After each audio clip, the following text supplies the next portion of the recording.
रामकृष्ण हरी. आज तुम्हाला मी कारवारी पद्धतीचं वाटाण्याचं खतखदं दाखवणार आहे. तर मी इथे वाटाणे घेतलेले आहेत कुकरमध्ये, बघू शकता. माझ्याकडे अवेलेबल असलेले व्हेजिटेबल्स घेतलेले आहे.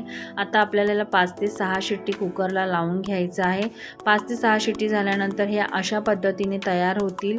एका बाजूला आपल्याला कढई घ्यायची आहे, त्याच्यासाठी फोडणी करायची आहे. त्याच्यामध्ये आपल्याला जिरं, मोहरी, कढीपत्ता, कांदा ह्याची फोडणी करायची आहे. ही चांगल्या पद्धतीने भाजून घ्यायचं आहे.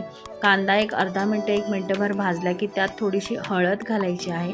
हळद घालून झाली की आपल्याला थोडीशी त्यात जे वाटण रेडी केलेलं आपण हिरवं वाटण ते घालायचं आहे. हिरवं वाटण एक साधारणतः 2 ते 3 मिनिटं भाजून घ्यायचं आहे. ते वाटण भाजताच आपल्याला त्याच्यामध्ये लाल तिखट, कांदा लसूण तिखट घालायचं आहे आणि आपल्याला तेल सुटेपर्यंत ते भाजून घ्यायचं आहे.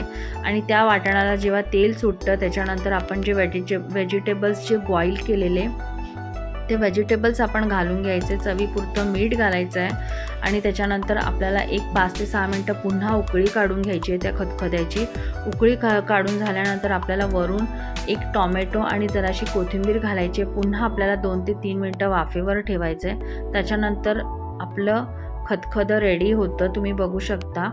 आणि त्याच्यानंतर तुमच्याकडे कुठल्या पद्धतीने खतखदं केलं जातं ते मला नक्की सांगा. आमच्याकडे अशा पद्धतीने करतात, आम्ही कारवारी पद्धतीने करतो. तुम्ही बघू शकता हे खतखदं आपलं रेडी आहे. मी ते सर्व केलेलं आहे. आता हे आपल्याला भाताबरोबर खाऊ शकतो.